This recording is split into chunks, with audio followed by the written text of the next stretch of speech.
Muito bem, nós estamos observando, né, o estudo que nós estamos fazendo dos mestres dos homens. Nós selecionamos diferentes pensadores e analisamos o conteúdo, né, das suas elaborações intelectuais e conclusões acerca da existência, e traçamos uma relação, né, de paralelo entre essas conclusões. São chamadas Siddhantas, né? Nos Vedas, uma conclusão filosófica é chamado um Siddhanta. Siddha significa perfeição e Anta significa final, a parte final, ou Siddhanta, que significa a parte final da perfeição ou da conclusão.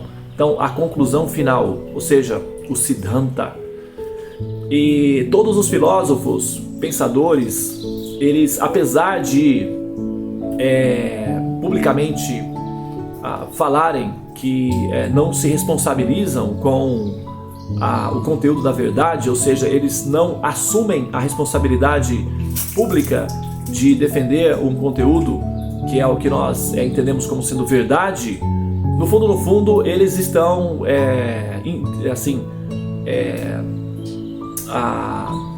sutilmente, né, tentando estabelecer uma verdade ou apresentando uma teoria de verdade. Então,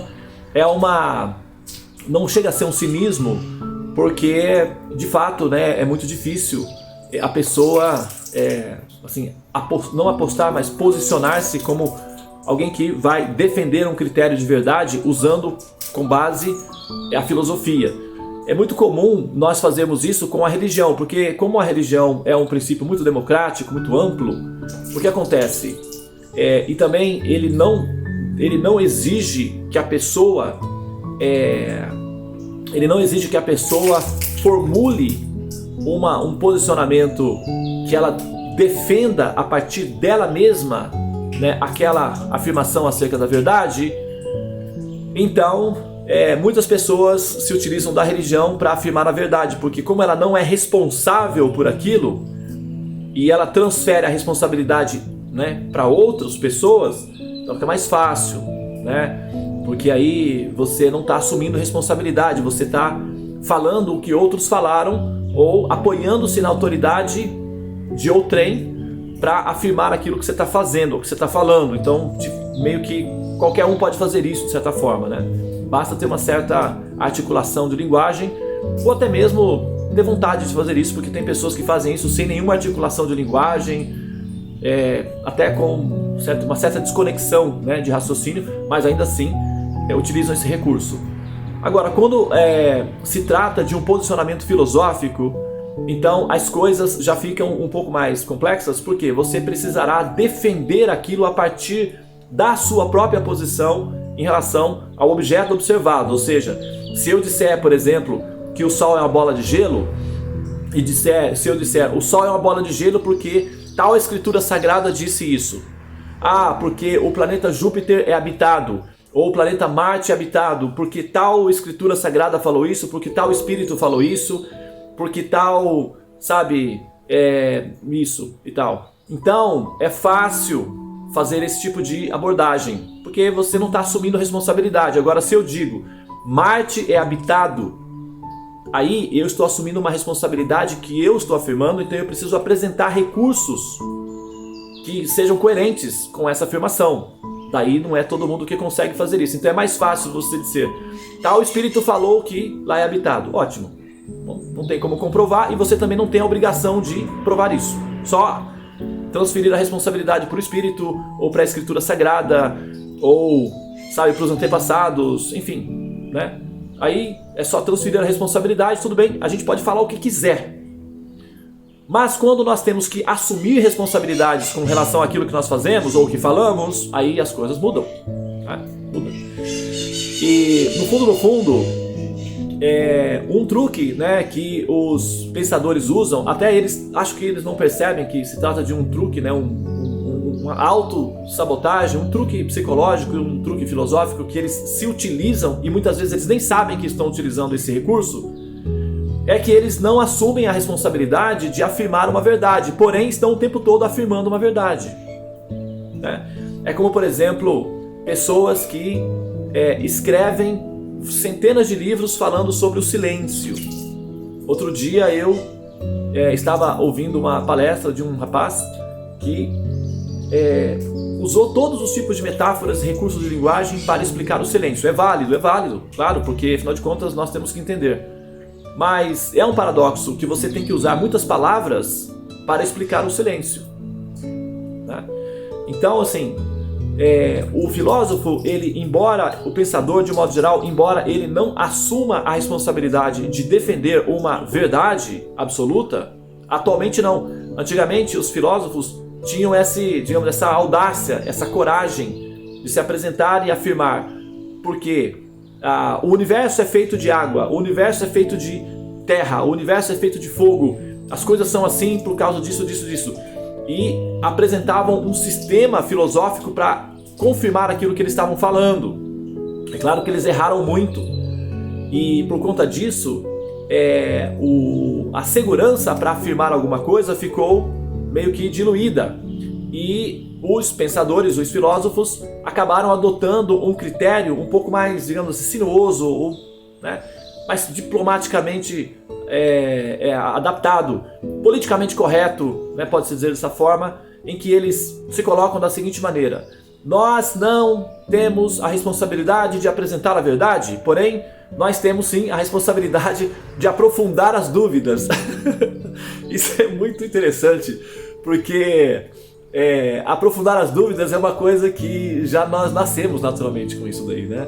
Nós precisamos de conclusões, de definições que dêem um sentido de realidade.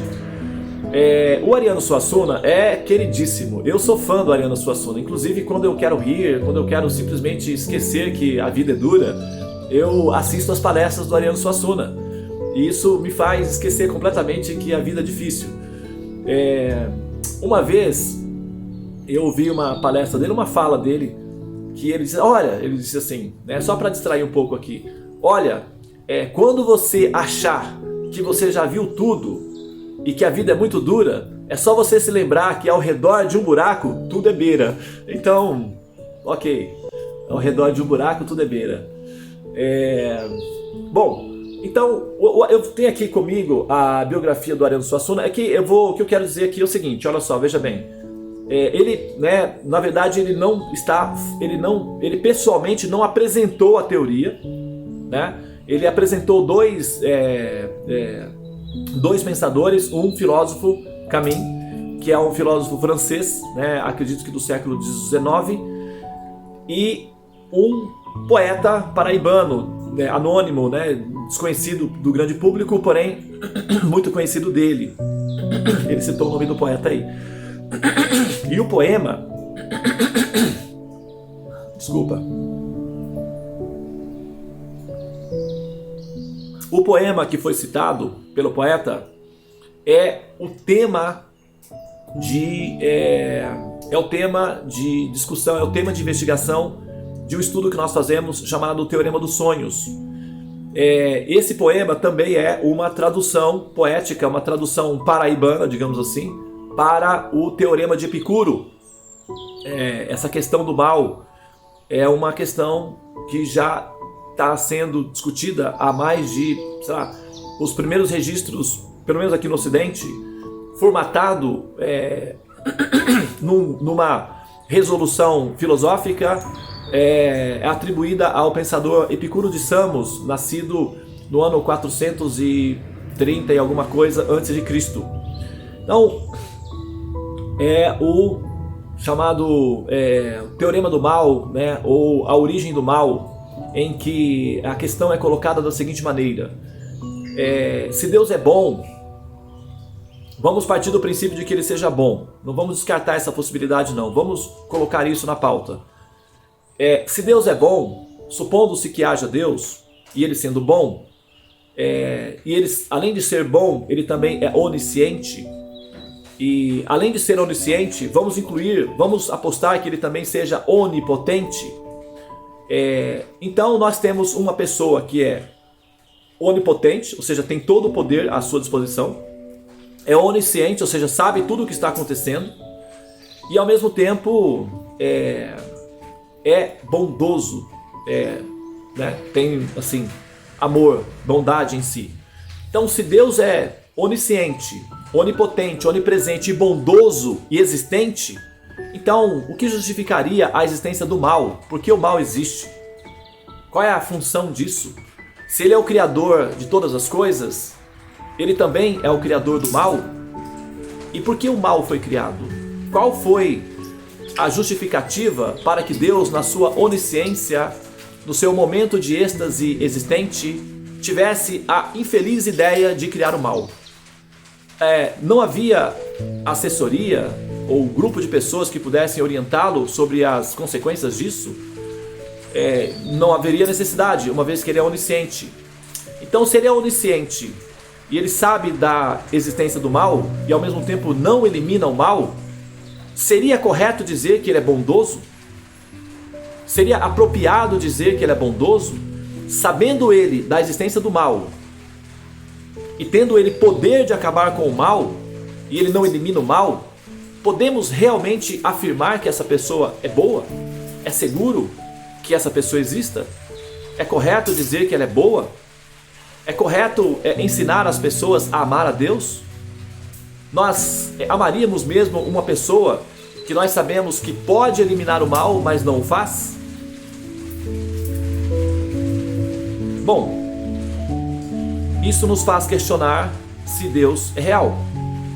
Porque, sendo Ele real, e sendo Ele potente, e podendo acabar com o mal e não faz, então, a questão é, será Ele bom realmente?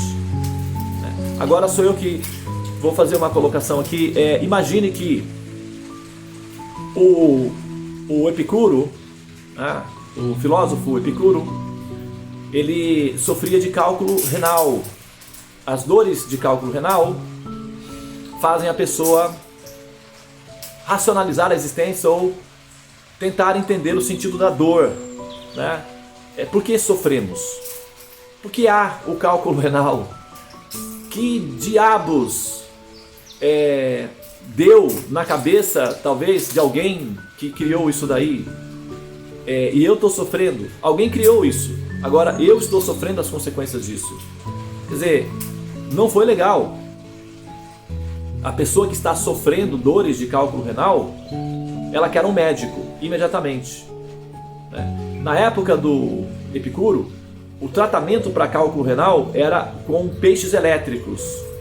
Ou seja, a pessoa era submetida a um choque elétrico, e esse choque elétrico fazia naturalmente com que a pessoa desmaiasse. E desmaiada, ela não sentia as dores do cálculo renal, em tese.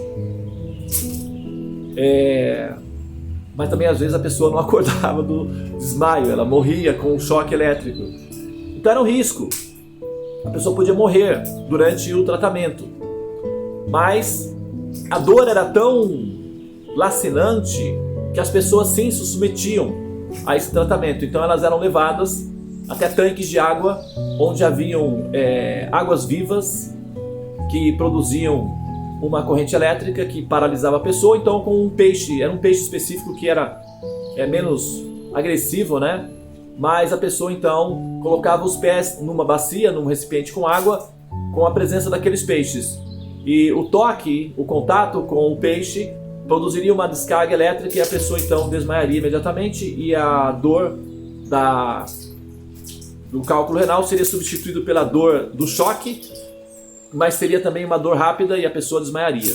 Poderia morrer durante o tratamento.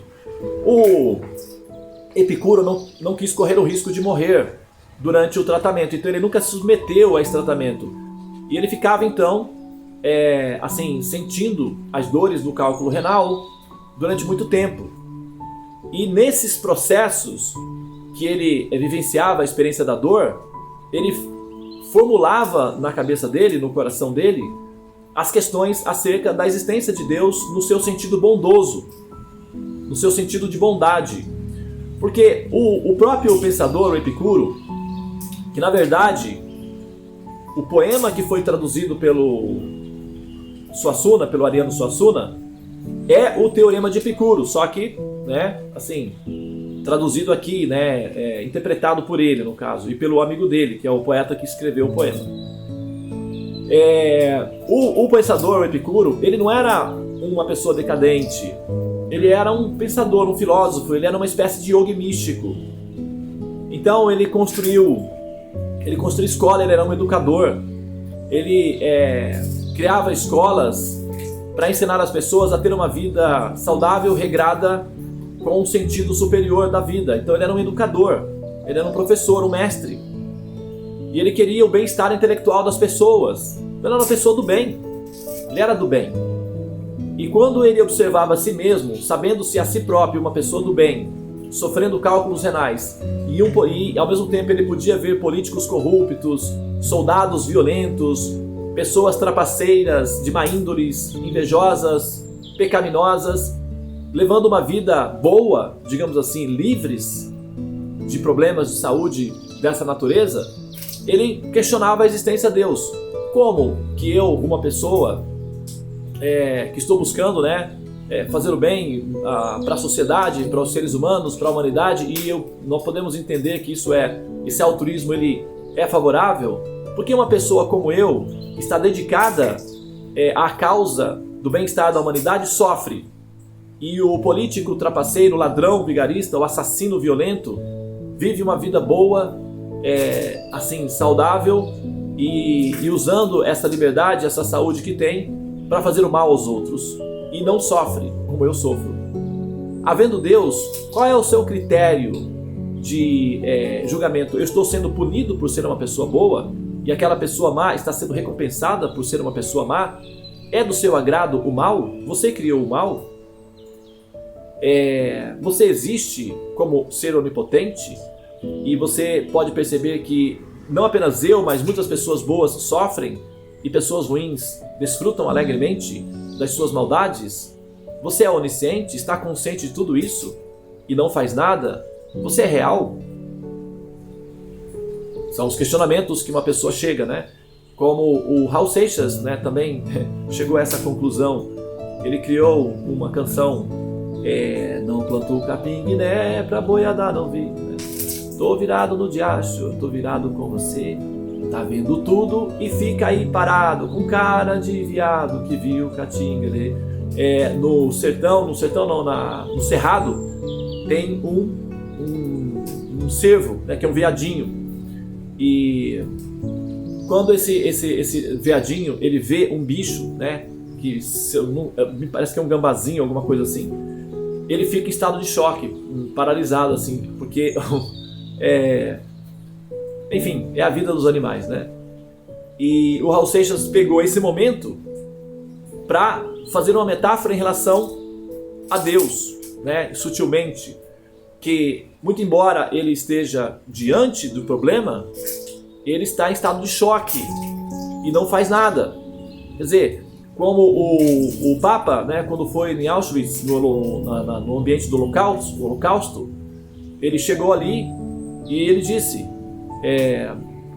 onde estava Deus quando tudo isso estava acontecendo? Então levantou-se esse questionamento. É o mesmo questionamento do Epicuro, é o mesmo questionamento do Raul Seixas, é o mesmo questionamento do filósofo Camus, e é o mesmo questionamento do amigo, do Ariano Suassuna, e é o mesmo questionamento do Ariano Suassuna. No final, ele comentou ali, isso faz a pessoa questionar a existência de Deus.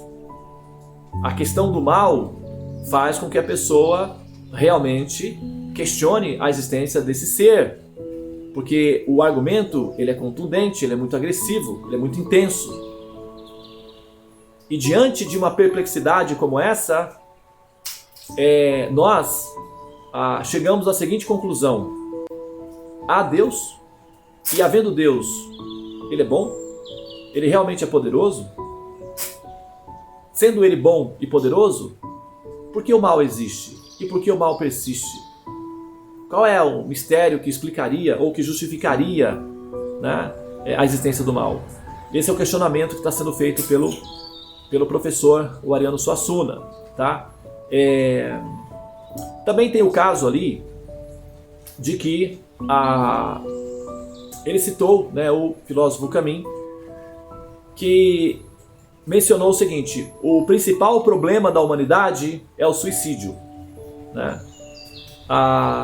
Mas aí ele fez uma análise do filósofo e disse: não, ele está errado, não errado, mas incompleto, porque o principal problema da humanidade não é o suicídio é uma consequência, é um fruto de uma árvore, e essa árvore chama-se a origem do mal, o problema do mal. A origem do mal produz um fruto, o desespero, a desilusão, o sentimento de abandono, de solidão e de esmagamento existencial, o medo, o pânico, o terror, o horror, o choque existencial, o susto de existir e, com isso, o suicídio. Então, o suicídio é o choque existencial, é o medo de existir. É um fruto de uma questão muito mais profunda, que pode ser filosoficamente elaborada ou psicologicamente sentida. Quando ela é filosoficamente elaborada, ela aparece sob a forma do Teorema de Epicuro ou do poema do nosso amigo paraibano, do poeta. E quando ela aparece sob a forma de emoção sentida, que é quando a pessoa não consegue elaborar filosoficamente o contexto e também não consegue uma resposta coerente para finalizar a equação, com um contexto que seja satisfatório para apaziguar a mente inteligente ou a questão da busca. Então isso vem sob a forma do desespero da existência. Se a pessoa tiver alguma vulnerabilidade psicológica, vícios, algum problema fisiologicamente funcional, é muito comum que essas pessoas cheguem ao nível de conjecturar o suicídio. Porque o jogador, diante dessa complexidade, ele naturalmente entrará em pânico, e uma alternativa para eliminar esse processo do medo é saindo do jogo. Então, ele vai tentar equacionar a questão saindo do jogo. Ou seja, ele vai chegar à seguinte conclusão: a vida é um mar de sofrimentos, ela é pessimista, não há nenhuma salvação para a humanidade, não há nenhuma solução para o problema do mal, e Deus é uma conjecturação da criação da mente humana para apaziguar o sofrimento que ele sente. Então, ao invés de lutar continuamente com essas desventuras da vida, por um objetivo que não pode ser alcançado devido à observação de que a presença do mal necessariamente indica a ausência da existência de Deus, então, prosseguir com essa existência vazia e cheia de sofrimentos não faz sentido. Senhoras e senhores, a sorte foi lançada. E aí eles cometem o suicídio. Nem todos raciocinam isso, tá? A maioria só sente o sofrimento e vai e se suicida. Agora, tem casos de pensadores que raciocinam logicamente todo o contexto e depois cometem o suicídio. Também tem isso, tá? Então o suicídio, ele é o resultado consequente da ausência de respostas coerentes para as questões fundamentais da existência, como por exemplo, a questão do mal. E principalmente quando a pessoa sofre dores físicas, principalmente, é que essa questão do mal se torna muito visual, que era o caso do mestre Epicuro, e talvez aí algum tipo de dor emocional que o pensador, né, o poeta paraibano mencionado pelo Ariano Suassuna apresentou aí, tá? Veja bem, então eu queria fazer o seguinte: agora, né, agora são 8 horas e 5 minutos, eu tenho apenas mais 10 minutos aqui. Não vai dar, né, para a gente poder cobrir toda a complexidade da filosofia que está sendo apresentado aí nesse vídeo com o Ariano Suassuna, mas eu vou vou fazer uma introdução hoje e na próxima quarta-feira eu vou então tentar concluir o contexto, tá? A gente já viu aqui mais ou menos o que está acontecendo, né? O questionamento aí é o problema do mal. Agora, o Ariano Suassuna é engraçado, né? Porque como ele é engraçado, então o que acontece? Ele apresenta toda a problemática, ele apresenta a possibilidade de haver não Deus, ou seja, do questionamento da existência de Deus, e no final ele diz, mas eu acredito em Deus, porque se eu não acreditar em Deus, aí desmorona tudo. Agora, como é que eu acredito em Deus? Eu não consigo resolver essa questão do problema do mal, isso eu admito. Mas alguma coisa em mim diz que tem uma explicação que eu não tenho, mas que há uma explicação. Então o que eu vou fazer? Eu vou simplesmente aceitar o mal como parte da existência e confiar que o Senhor Supremo esteja administrando tudo isso e que ainda assim, por detrás de tudo, ele seja bom e haja uma explicação coerente para isso. Eu não tenho acesso a essa explicação, porém alguma coisa me diz que ele é bom. E eu vou apostar nisso daí, porque afinal de contas a existência é uma aposta. Eu posso apostar nisso, eu posso apostar naquilo. Se eu apostar naquilo, o resultado é o suicídio, é o desespero. Não me parece muito perfumado essa preparação. Se eu apostar aqui, eu ainda continuo mantendo a minha poesia, a minha esperança da existência, e pode ser que esteja tudo correto. Eu não sei dizer, mas vou apostar nessa direção. Então, é uma aposta. Senhoras e senhores, a sorte foi lançada. É mais ou menos a situação dele, né? Agora, ele é um poeta alegre, feliz, e ele consegue fazer essa operação. Muitas pessoas conseguem. Normalmente, as pessoas na religião são orientadas nesse sentido. É uma aposta. É uma aposta de que o Senhor Supremo sabe o que está fazendo e que em algum momento todas as explicações serão dadas no devido curso do tempo, né? Como o poeta Paulo disse certa vez, nesse momento eu estou vendo as coisas embaçadas, como num espelho, né? Assim, empoeirado. Mas chegará o momento em que eu verei tudo claramente. E nesse momento eu entenderei todos os mistérios. Quando eu era menino, eu andava nu. Agora que eu cresci, nu não ando mais. Chegará um tempo em que dúvidas também não haverá mais. Essa era a esperança do filósofo, do pensador, do apóstolo Paulo. E é baseado nesse critério que os buscadores, os religiosos, os cristãos, de modo geral, os religiosos se apoiam nessa aposta. E para isso eles observam coisas que seriam evidências do bem, do aspecto bondoso, do aspecto do bem de Deus. Porém, diante de uma complexidade, de um desafio como esse, e da dificuldade de equacionar o desafio, a técnica é recolher-se e apostar que no futuro tudo será revelado. É o recurso que é utilizado.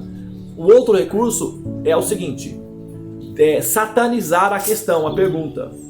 Colocar a pergunta como sendo uma provocação do diabo, né, do cão, do capeta, do capiroto, do coisa ruim, sabe? Criar uma demonização da pergunta em si.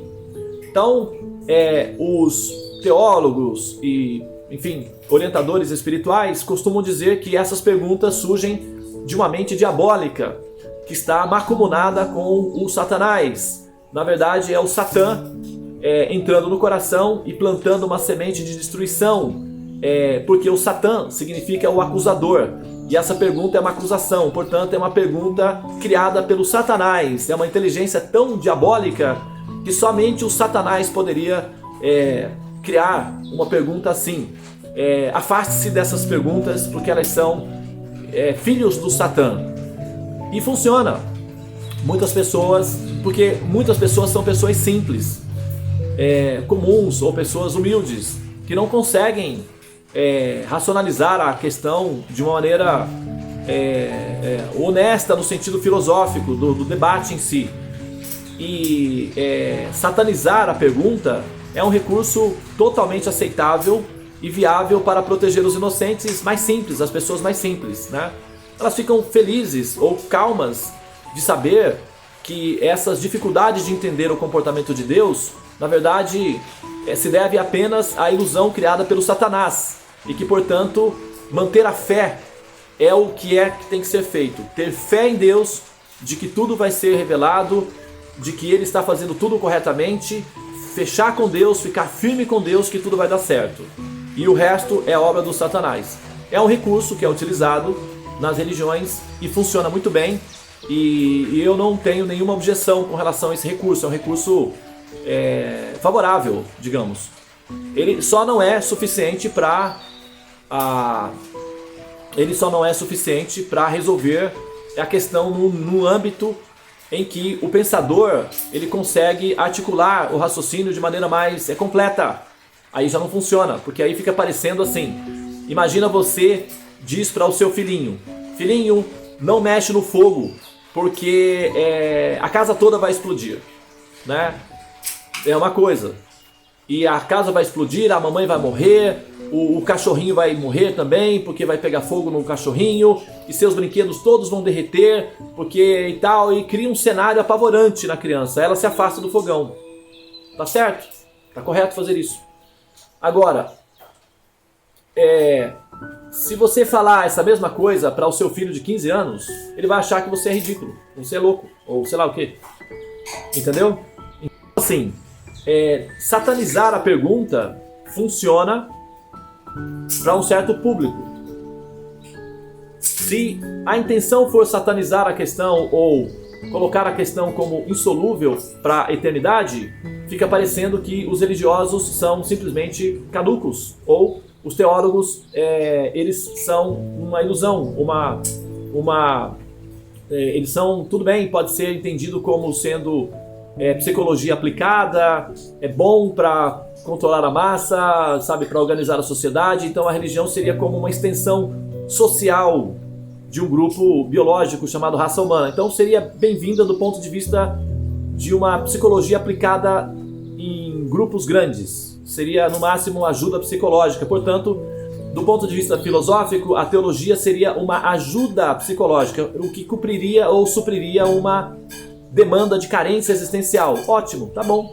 Mas não que ela tenha realmente a autoridade para afirmar coisas que ela própria não consegue definir ou explicar corretamente. Então não seria de fato uma verdade, senão que seria um sistema de psicologia aplicada, que é o que os pensadores ateus pensam da religião, por exemplo, né? Eles chegam a essa conclusão. Tudo bem. Agora, nós precisamos dar uma definição para isso, né? Agora são 8 horas e 15 minutos, né? Eu não vou me estender mais, porque o tema ele é muito vasto e ele requer, né, respostas coerentes para que assim, a nossa compreensão do absoluto, ou até mesmo a nossa fé em Deus, se fortaleça, né? Obstáculos e dificuldades são muito bons, porque é nos obstáculos e nas dificuldades que nós nos fortalecemos, que nós crescemos, que nós evoluímos. E aí está um desafio à altura dos amigos de Deus, né? Aqueles que se propõem ou aqueles que se posicionam como sendo representantes de Deus ou amigos de Deus, vão precisar que o próprio Deus responda a essa pergunta para que o assunto seja resolvido. Do contrário, como é que nós vamos amar uma pessoa que no fundo seja conscientemente ou seja inconscientemente desconfiamos que não seja amável, né? Então, o Ariano Suassuna, embora ele tenha uma desconfiança no coração de que possa haver alguma coisa errada, ele preferiu apostar, não é, no otimismo, na alegria e na esperança. Tá certo, eu também fechei com ele, eu fecho com ele, eu tô com ele, também fecho assim. Entretanto, temos uma vantagem em relação ao professor. Nós temos os conhecimentos védicos, e isso nos dá uma vantagem significativa em relação a essa posição. Nós podemos assumir essa posição e dar um passo adiante e responder a questão. É isso que nós nos propomos aí a fazer com o Teorema dos Sonhos, recolhendo essas respostas a partir da revelação do conhecimento védico. E posso dar assim para finalizar agora, né? Posso dar uma afirmação aqui contundente e que vai ser defendida a partir de agora, né, com a questão aí colocada pelo professor. As respostas védicas são precisas e elas equacionam ou elas equilibram as diferentes contradições paradoxais acerca da existência de Deus e da presença ou do princípio do mal, de uma maneira intelectualmente refinada que apazigua uma inteligência honesta, tá? Então, todo pensador que for um intelectual honesto em busca de uma resposta coerente ficará satisfeito intelectualmente com a resposta védica. Aqueles que são simplesmente vaidosos, caprichosos e preguiçosos não vão nem conseguir entender a resposta, na verdade. Vão simplesmente, antes de compreendê-la, já descartá-las. Mas aqueles que são intelectuais honestos, refinados e determinados se sentirão plenamente satisfeitos com a conclusão védica acerca desse assunto, tá? Então, o meu convite aqui é você que está interessado, né, no assunto e que, de fato, busca um relacionamento puro e um relacionamento maduro de amor ao Supremo, procure, né, conhecer o conteúdo dessa explicação, porque eu acho que isso vai resolver a sua equação, tá? Muito bem, eu vou parar aqui. Não está concluído, evidentemente, a gente só tratou da complexidade, fizemos aqui igual os filósofos.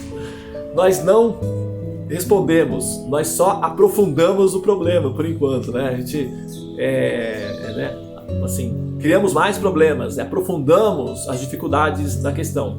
Mas na próxima etapa nós vamos então apresentar as diferentes posições aí para solucionar esse chamado enigma que é a existência da presença do mal, tá bom? Muito bem, vamos finalizar aqui.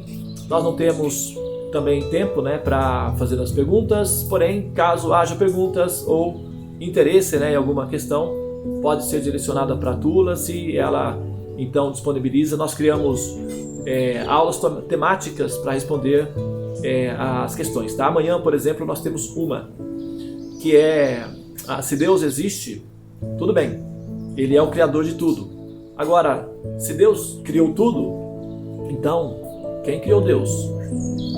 Né?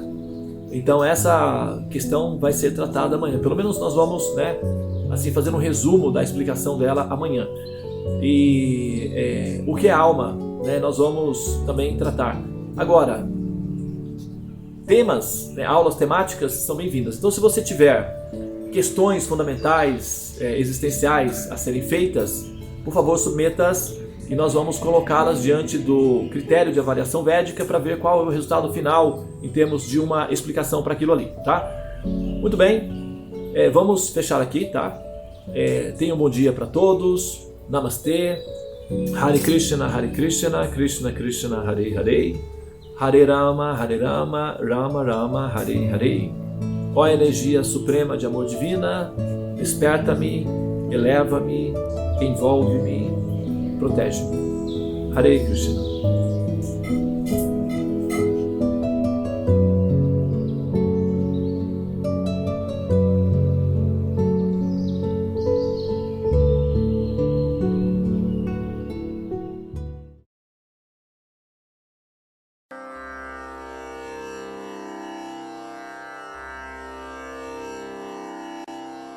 Hare Krishna, Hare Krishna, Krishna Krishna,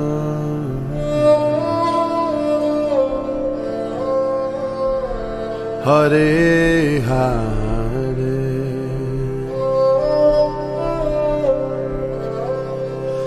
Hare Rama,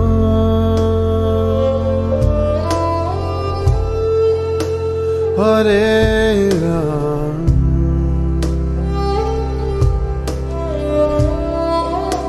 Rama Ram,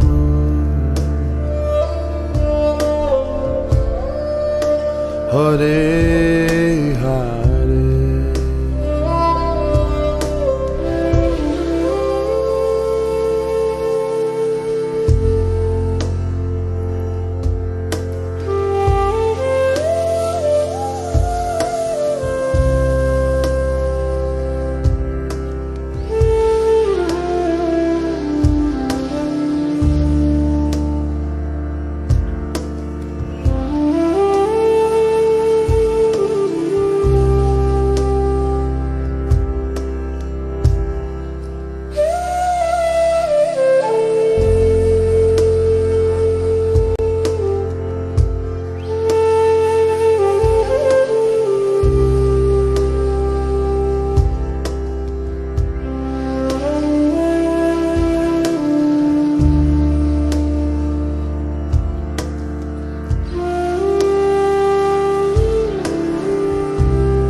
Hare Krishna,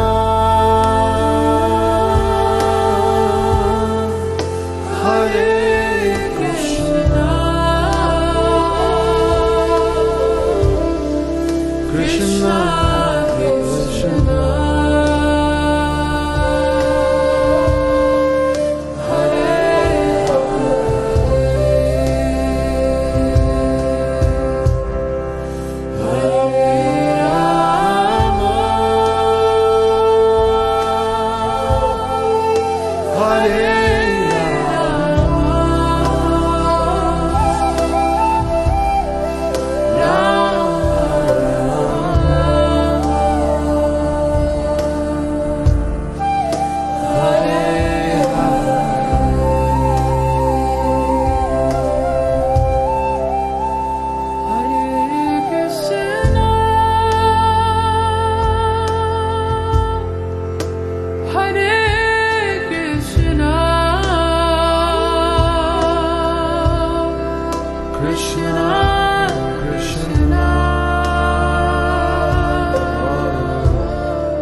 you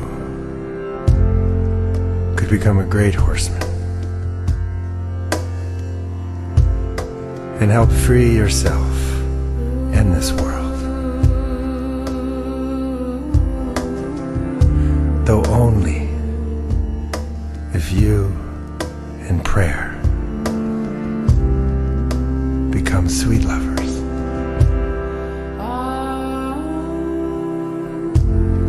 It is a naive man who does not think we are engaged in a fierce battle.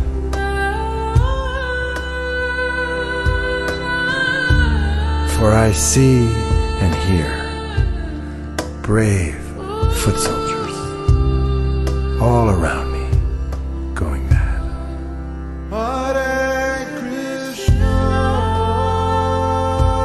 And falling on the ground in excruciating pain.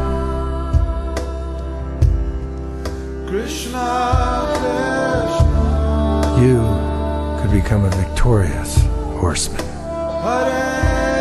and carry your heart through this world like a life-giving sun.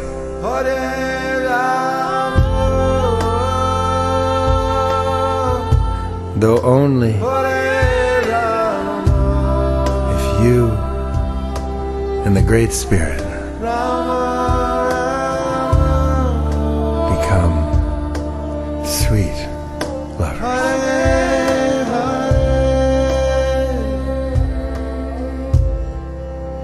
Hare Krishna, Hare Krishna, Krishna Krishna, Hare Hare, Hare Rama, Hare Rama, Rama Rama,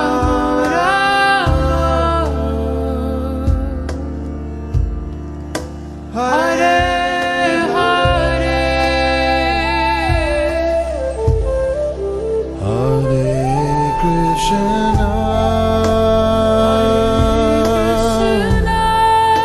Hare Krishna, Hare Krishna, Krishna Krishna, Krishna Krishna, Hare Hare, Hare Hare, Hare Rama,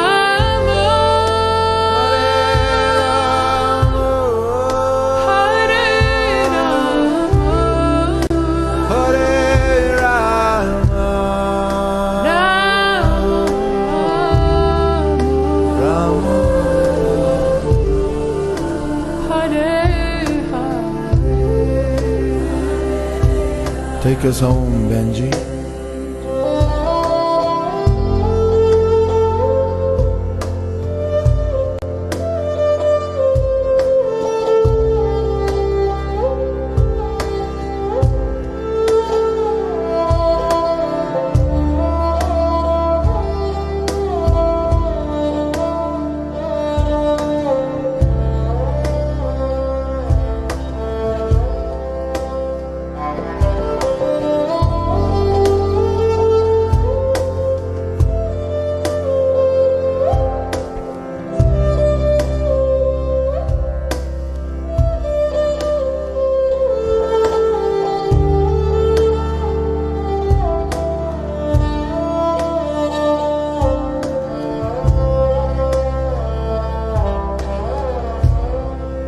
Hare Krishna,